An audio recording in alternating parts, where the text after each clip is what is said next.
Patuloy na nakaapekto ang southwest monsoon sa Luzon at kanlurang bahagi ng Visayas. Ayon sa Pag-asa, nakataas ang banta ng pagbaha at landslide dahil sa malakas na pag-ulan. Sa pinakabagong heavy rainfall warning na inilabas ng Pag-asa bandang 5:00 ng umaga, nakailalim sa orange warning ang Zambales, Bataan, Metro Manila, Pampanga, Rizal, Bulacan at portions of Cavite, Batangas at Tarlac.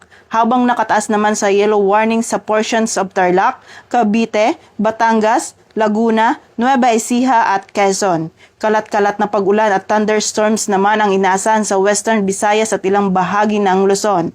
Samantala, sa labas ng Philippine Area of Responsibility, namataan ang tropical storm na may international name na Peilu na may maximum sustained winds na 65 km per hour at gustiness na umaabot sa 80 km per hour.